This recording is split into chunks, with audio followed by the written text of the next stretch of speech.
Munich's Oberwiesenfeld Stadium was the site of the last dirt track motorcycle races of the year recently. Germany's motorcycle elite were competing for the top prize in their circle, the 1964 Blue Ribbon. Dirt track motorcycling is unquestionably a sport for individualists. These 500 cubic centimeter bikes are not production models, but the end result of designs and construction by each competitor himself.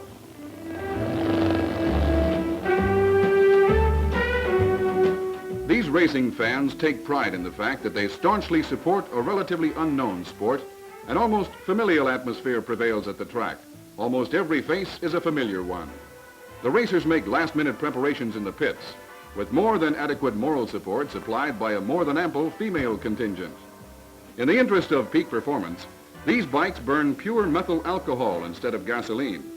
A final check of the chain belt, a deep breath, and the moment of truth approaches for these mechanized matadors. These single-rider machines travel the oval 4 times and sometimes reach top speeds of 100 miles an hour.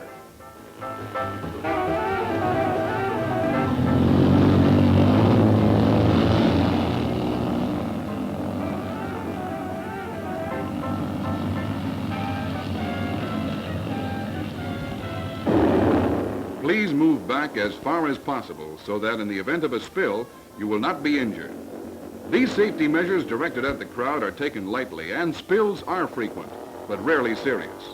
The bikes don't have any brakes, however, and speed is controlled by deftly applying the heel of the left boot to the ground.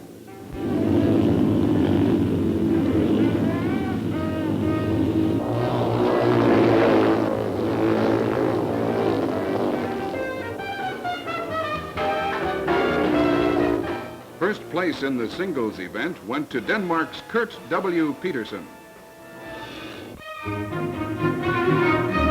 A popular question currently being asked in West Germany today is, how do we build more rational, less expensive housing?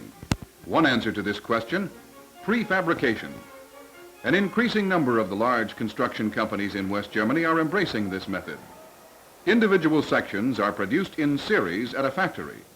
This system offers greater retention of warmth and a higher degree of soundproofing. At the same time, it offers the builder minimal material loss and maximum uniform quality.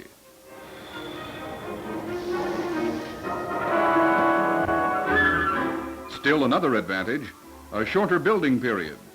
A home which formerly took 15 months to complete can now be finished utilizing prefabricated sections in 1/3 the time.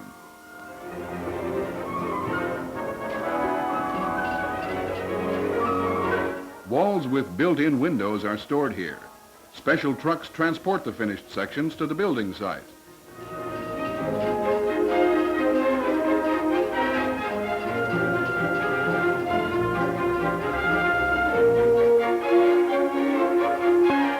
From groundbreaking to the installation of the doorbell, uniformity is the password.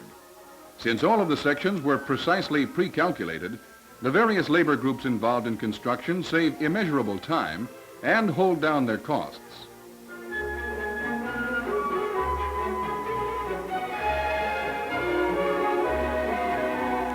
At this particular site, 6 men working in established harmony complete 7, sometimes 8 homes in one day. As you can well imagine, this amazing system does have a disadvantage. More often than not, those responsible for nearby streets, shops, schools, and the necessary water, power, and light connections are somewhat tardy in completing their half of the project.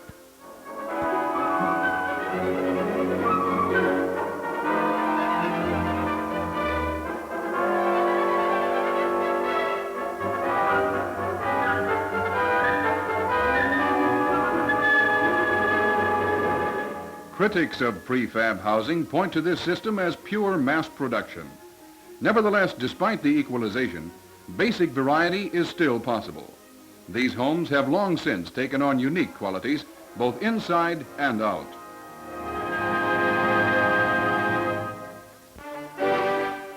Bonn comes to Berlin. Members of the federal government and special representatives of the West German Parliament held working sessions in Berlin's partially renovated Reichstagsbuilding. The most pressing domestic and foreign political problems, as well as party questions raised by the 3 major parties represented in Parliament, were discussed at length. Predominant themes: planned tax reductions, greater parliamentary efficiency through increased plenary sessions, and limited debate on current political events. Additionally, plans for developing income-increasing educational programs for common labor and a stronger financial support for working mothers were considered.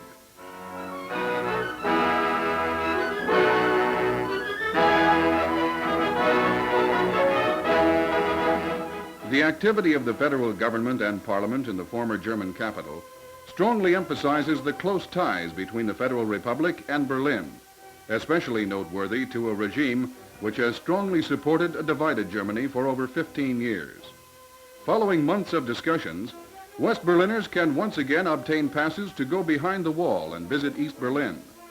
There are 17 locations for receiving these passes in West Berlin, and they are swamped with requests for the precious documents, more than 1 million so far. Thus, the Berlin Wall has sprung a leak, albeit only in one direction. A city divided unto itself can once again establish contact, limited, however, to 4 visits between now and May of next year, and only in East Berlin. These films are also pictures of reality in Berlin. This house at Bernauer Strasse 97 stands close by the east-west border, and it was here that the most exemplary escape hatch under the wall began and ended. A 140-meter tunnel which burrowed underneath the wall allowed 23 men, 31 women, and 3 children to enter into the free part of Berlin. One of the participants took this footage during their dash to freedom.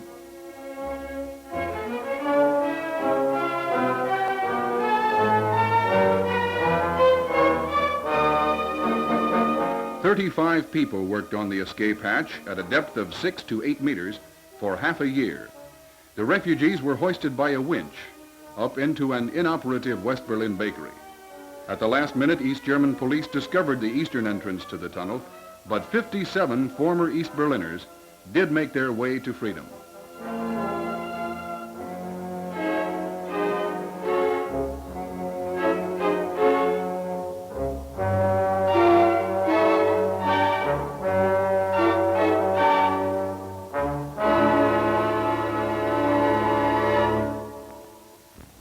At the same time, Berlin's special theater and music weeks were drawing to it. The Mexican State Ballet Company, presently on a European tour, made a guest appearance here.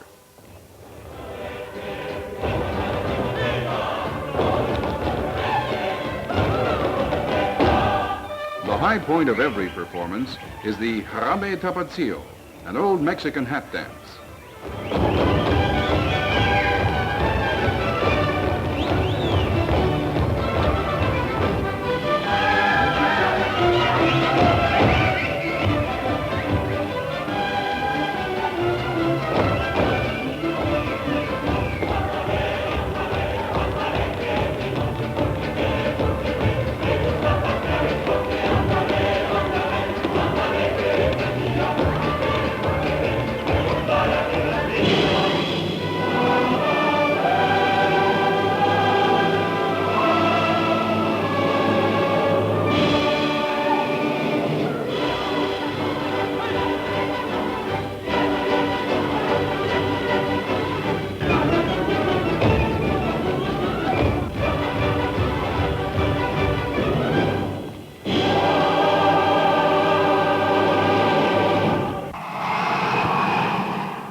This DC-8 left New York at 7:45 p.m. local time.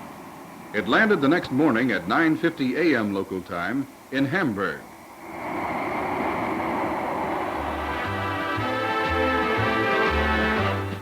For 5 years now, Pan American has regularly flown the New York-Hamburg run with modern jet aircraft.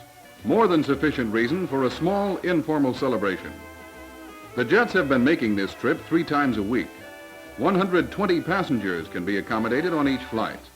A staff of 10 flight personnel see to it that each Pan Am guest flies in the utmost comfort and safety on this almost 4,000-mile intercontinental flight.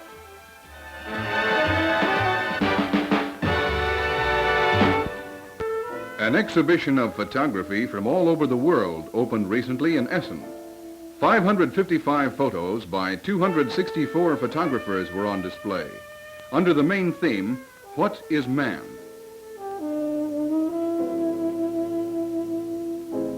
Dr. Karl Pavek, the organizer of the exhibition, placed the many entries under special headings. One was love, another, age and death.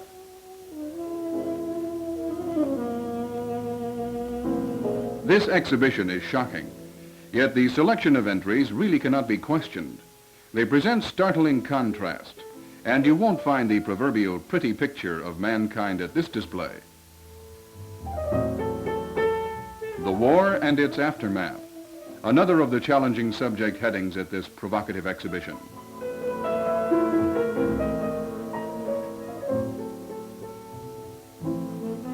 What is man? A being which not only knows hunger, emergency, pain, and indecision, but also happiness, a lust for life, and the smile of tiny children.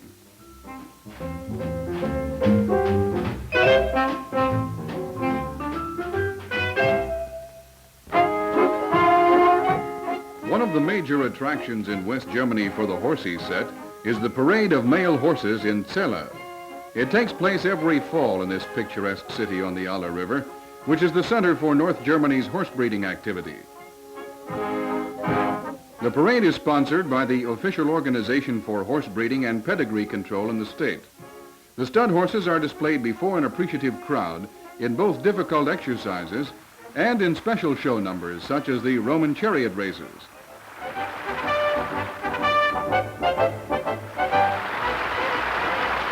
An example of outstanding driving ability.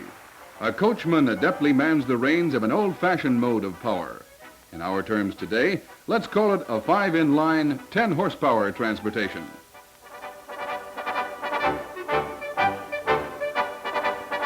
One highlight is the large dressure quadrille by 24 stud horses. In the meantime, the breeders have selected the fathers for their next colts. And for the spectators, this colorful parade is true sporting entertainment.